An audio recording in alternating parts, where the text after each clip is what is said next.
ओम श्री गणेशाय नमः। गजाननं भूतगणाधिसेवितं कपित्थजम्बूफलचारुभक्षणं उमासुतं शोकविनाशकारकं नमामि विघ्नेश्वरपादपङ्कजम्। सर्वमङ्गलमाङ्गल्ये शिवे सर्वार्थसाधिके शरण्ये त्र्यम्बके गौरी नारायणी नमोस्तुते। कृष्णाय वासुदेवाय देवकी नंदनाय च नंदगोपकुमाराय गोविंदाय नमो नमः। गोविंदाय नमो नमः। कृष्णाय वासुदेवाय हरे परमात्मने प्रणतक्लेशनाशाय गोविंदाय नमो नमः। गोविंदाय नमो नमः। स वै पुंसां परो धर्मो जतो भक्तिर्दोषजे हेतु क्या प्रतिहता यत्मा संप्रसिद्धति। मनुष्यों के लिए सर्वश्रेष्ठ धर्म वही है जिससे भगवान श्री हरि में भक्ति हो। भक्ति भी ऐसी जिसमें किसी प्रकार की कामना न हो और जो नित्य निरंतर बनी रहे। ऐसी भक्ति से हृदय आनंद स्वरूपा परमात्मा की प्राप्ति करके कृत हो जाता है। एक बार धर्मराज युधिष्ठिर जी ने पितामह श्री विष्णु जी से पूछा था कि को धर्म सर्वधर्माणां धर्मोदितमो मतः यद्भगत्या पुंडरीकाक्ष सत्यवैरचैन्नर सदा। तथा सभी धर्मों में परम श्रेष्ठ धर्म कौन है जिसके द्वारा मनुष्य भक्ति पूर्वक श्री कामलोचन भगवान का अर्चन बंदन कर सके। तब श्री भीष्म जी ने कहा भगवान नाम अधिक ग्रहण पूर्वक भगवान में भक्ति करना ही मनुष्यों का सर्वश्रेष्ठ धर्म है। इसीलिए हमको भगवान के नाम का कीर्तन भजन करना चाहिए। श्री व्यास जी ने श्रीमद्भागवत की रचना करके उसे सर्वप्रथम परमहंसाचार्य श्री सुखदेव जी को परम अधिकारी जानकर पढ़ाया। अतः इस पुराण को परमहंस संहिता कहते हैं। पुनः इसका मुख्य उद्देश्य है जीव को परमहंसों के पथ पर अग्रसर करके उसमें उसे परमानंद का भाग्य बनाना। अतः इसे परमहंस संहिता कहते हैं। ऐसे ही श्रीधर चार्य जी हुए। उन्होंने श्रीमद् भगवत का टीका भाष्य टीका किया। उसमें भी बहुत ब्राह्मणों ने विचार किया कि ऐसे ही जगन्नाथ भगवान ने श्री गीत गोविंद को श्री विश्वनाथ भगवान ने श्री रामचरितमानस को प्रमाणित किया था। ऐसे ही श्रीधर का टीका भी स्वामी श्रीधराचार्य के समकालीन पंडित समाज में जितने बड़े बड़े भगत राज पंडित थे प्राय उसे सभी ने श्रीमद् भागवत की टीका की और अपने अपने टीका को सर्वश्रेष्ठ समझकर सब अपने अपने मन में फूल रहे थे। अविनाशी काशीपुरी में एक बार सभी टीकाकार एकत्र हुए और इस बात पर विचार हुआ कि कौन सी टीका सर्वोत्तम है। विद्वानों की सभा में जो सर्वश्रेष्ठ प्रमाणित हो जाए उसे लेकर मान्यता दे दी जाए। इस संबंध में परस्पर शास्त्रार्थ हुआ पर सर्वसम्मत कोई निर्णय नहीं हो सका। तब सब लोगों ने यह स्वीकार किया कि इसमें श्री बिंदु माधव भगवान को प्रमाण माना जाए और सब टीकाओं को उनके मंदिर में रखकर जान लिया जाए कि कौन सी टीका श्रेष्ठ है। यही किया गया। सब टीकाएं मंदिर में रखी गई। उसके बाद जब मंदिर के पट खोले गए तो दिखाई पड़ा कि श्रीधर स्वामी कृत भावार्थ दीपिका टीका ग्रंथ पर अपने कर कमलों से लिखकर उसे सर्वोपरि कर दिया। तब इससे से विद्वानों ने उसका ध्यान आरंभ कर दिया। टीका में वर्णन परम धर्म पथ पर लोग चले, उनकी बुद्धि विकसित आनंद मग्न हो गई। ऐसे ही श्रीधर स्वामी जी का प्रादुर्भाव जन्म दक्षिण भारत में हुआ। इनकी माता बाल्यावस्था में ही परलोक सिधार गई और पिताजी ने संन्यास ले लिया। माता पिता के अभाव में बचपन में इनकी समुचित शिक्षा की व्यवस्था नहीं हो सकी, अतः ये कुछ भी पढ़ लिख ना सके। गायें चराया करते थे। कहते हैं कि एक बार श्री परमानंद जी नाम के सन्यासी, जो आगे चलकर इन्हें दीक्षा गुरु हुए हैं, इनके गांव में आए। इन्होंने उनको प्रणाम किया। इन्हें देखते ही वह जान गए कि आगे चलकर बालक महान पुरुष होगा। वह इसे पूछे कि बालक, जय तो बताओ कि तुम्हारी प्रीति किस वस्तु में है। तो श्रीधर जी ने कहा, मुझे अपनी गायें बहुत प्यारी लगती हैं। मैं बोले, अच्छा तुम इसी की खूब सेवा करना, तुम्हें भगवान का दर्शन हो जाएगा। एक बार की बात है, एक राजा और मंत्री आपस में वार्ता करते चले जा रहे थे। मंत्री कह रहा था कि जो कुछ सिद्ध सफलता है वह सब भगवत कृपा से ही होती है। बिना भगवान की कृपा से कुछ भी होने जाने का नहीं। यथा तात बात पूरी राम कृपा ही, राम विमुख सिद्धि सपने हो नाही। भगवान की कृपा से निर्धन धनवान हो जाता है, निर्बल बलवान हो जाता है, मूढ़ भी महाविद्वान हो जाता है। उसी समय बालक श्रीधर आते हुए दिखाई पड़े। देखते ही राजा जान गए कि यह निपट निरक्षर है, काला अक्षर भैंस बराबर की कहावत को चरितार्थ करने वाले बालक श्रीधर एक फुट्टे पात्र में दुकान से तेल लिए जा रहे थे। तेल चू रहा था, इन्हें खबर नहीं थी। राजा ने सवालों को मूर्ख मानकर मंत्री से कहा कि क्या भगवान की कृपा से यह बालक भी विद्वान हो सकता है। मंत्री ने कहा, बिना किसी हिचक से बोल दिया, बेशक इसमें किंचित भी संदेह नहीं है। फिर तो राजा सवालों को बुलाकर पूछताछ कर उसे माता पिता से रह जानकर अपने संग ले गए। मंत्री ने किसी योग्य विद्वान ब्राह्मण से बालक श्रीधर को श्री नरसिंह मंत्र की दीक्षा दिलवा दी। सरल एवं शुद्ध हृदय बालक श्रीधर गुरु की बताई हुई विधि से नरसिंह भगवान की उपासना में तन्मय हो गए। बालक की निश्चल भक्ति को देखकर श्री नरसिंह भगवान शीघ्र ही प्रसन्न होकर दर्शन दिए और समस्त वेद वेदांगों शस्त्र प्राणों में पारंगत होने तथा अविचल प्रेम लक्षणा भक्ति का वरदान देकर अंतर्धान हो गए। श्रीधर जी की वाणी में उनकी श्री नरसिंह उपासना का प्रमाण मिलता है। बागीशा जस्या वदने लक्ष्मी जस्या सवक्षी, जस्यास्ति हृदय संबित तम नरसिंह महम भजे। यही बालक श्रीधर आगे चलकर श्रीधर स्वामी कहलाए। श्रीमद् भागवत की टीका इनके प्रकांड पंडित का प्रमाण है। श्रीधर स्वामी जी के संन्यास ग्रहण करने के संबंध में कथा प्रसिद्ध है कि इनकी विद्वता को देखकर एक ब्राह्मण ने अपनी सुशील कन्या का विवाह इनसे कर दिया। यद्यपि इन्होंने स्वजनों के आग्रहवश गृहस्थ धर्म को स्वीकार तो कर लिया, परंतु इनकी गृह अथवा गृहिणी में किंचित भी आसक्ति नहीं थी। यह निरंतर संसार की सारता को भली भांति समझते हुए भगवत चिंतन में मगन रहा करते थे। इनके मन में बार बार संन्यास लेने की बलवती इच्छा होती रहती थी। कुछ कालोपरांत इनकी पत्नी एक पुत्र को जन्म देकर परलोक सिधार गई।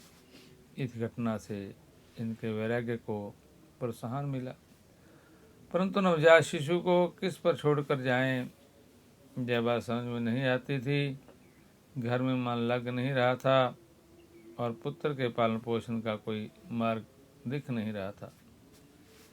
इसी उधेड़ वन में वह एक दिन बैठे हुए थे कि देखते हैं कि ऊपर घर की छत से एक पक्षी का अंडा गिरा और फूट गया। अंडा पूर्ण अवस्था को प्राप्त कर चुका था, अतः उसके फूटते उसमें से पक्षी शावक बाहर निकल आया और अपने छोटे से चंचू पट को खोलकर इतस्त गर्दन घुमाने लगा। पक्षी शावक की यह चेष्टा देखकर इन्होंने अनुमान किया कि यह भूखा है और यदि शीघ्र ही इसे कुछ खाने को नहीं मिला तो वह मर जाएगा। ठीक उसी समय ऊपर से एक कीड़ा गिरा और वह अंडे में से निकले हुए द्रव में चिपक गया। पक्षी शावक ने उसे खा लिया। यह देखकर श्रीधर जी का विवेक जाग पड़ा। वह बोल पड़े, अहो, चराचर जगत का पालन पोषण विशंबर भगवान करते हैं, फिर एक बालक के पालन पोषण की चिंता व्यर्थ में मैं कर रहा हूँ। फिर तो ये बालक को भगवान के भरोसे छोड़कर स्वयं काशी चले आए। श्री परमानंद सरस्वती पाद जी से संन्यास की दीक्षा ले ली। पूर्व कहा जा चुका है कि इनके पिताजी इन्हें बाल्यावस्था में छोड़कर सन्यासी हो गए थे। जब ये भी संन्यास लिए तो उस समय इनके पिता काशी जी में ही रहते हुए मुमुक्षुओं को वेदांत पढ़ाया करते थे। प्रसिद्धि सुनकर ये भी वहाँ पढ़ने गए तो इनके पिता ने इनको पहचान लिया और इन्हें अतीत का स्मरण हो आया। उनके मन में यह जानने की बड़ी इच्छा हुई कि मेरे चले आने के बाद वहाँ क्या हुआ। अतः वेदांत चर्चा करते हुए बीच बीच में बोल पड़ते, तत्किम।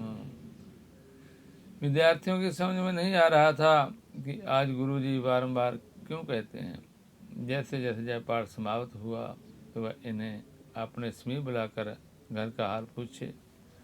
श्री श्रीधर स्वामी जी ने इन्हें सब वृत्तांत बताया।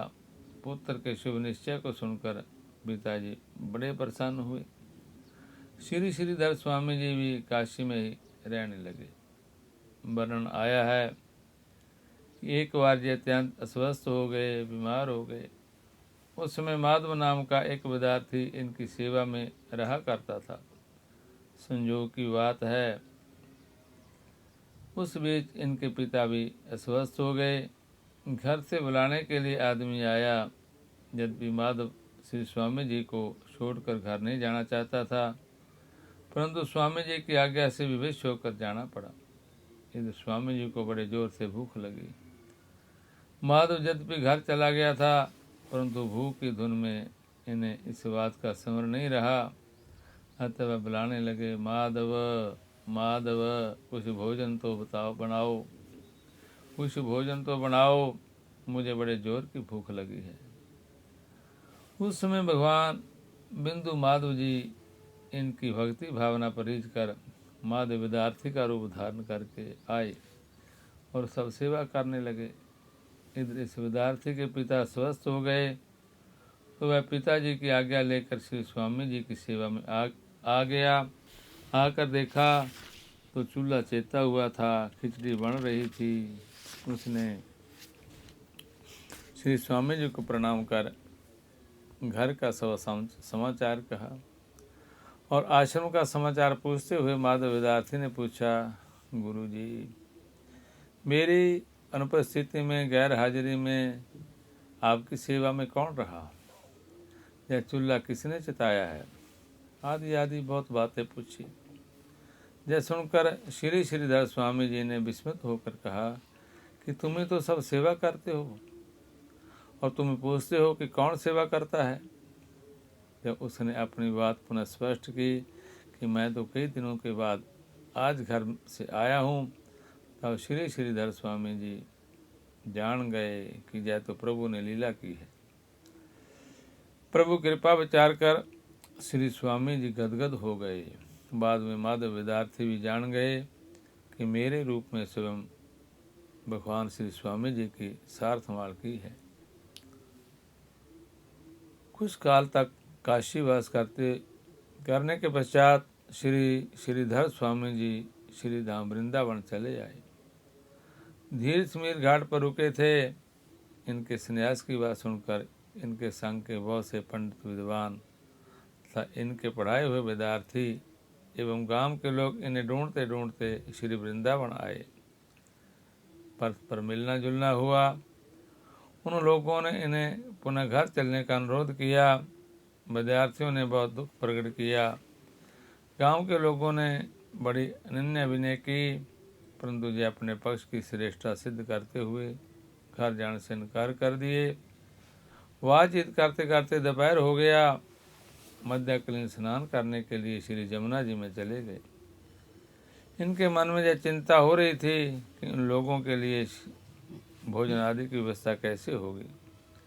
भगत की चिंता से भगवान चिंतित हो गए और फिर ब्रजेंद्र नंदन, श्याम सुंदर, मदन मोहन, आनंद कंद श्री कृष्णचंद्र जी ग्वारिया का रूप धारण करके एवं ग्वाल वालों को साथ लेकर बहुत सा सीधा सामान ले आए और कुटिया पर धरकर पूछे कि स्वामी जी कहाँ हैं।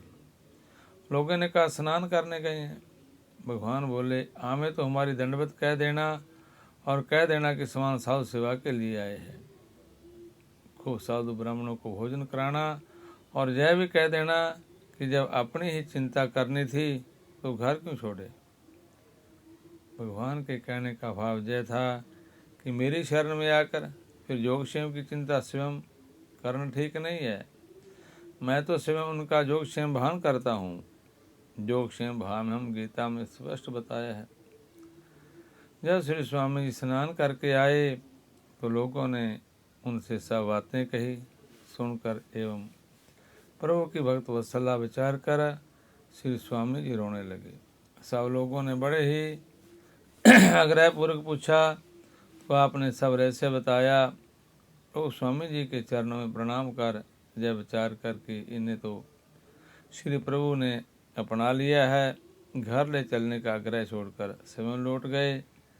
श्री श्रीधर स्वामी जी के ऊपर श्री प्रभु कृपा का एक प्रसंग भक्तमाला कर श्री नाभा जी ने आगे फिर बताया है।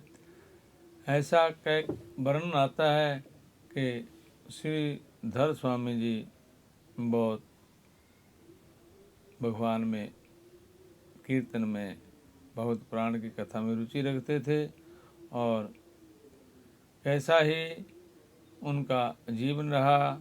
श्रीधर स्वामी ने उपदेश किया तत्पंतु तापे प्रतंतु पर्वतात् अटंतु तीर्थंति परंतु जगमान जंतु जोगर विविदंतु वादिर हरि विना नैव मूर्तिम तरंती।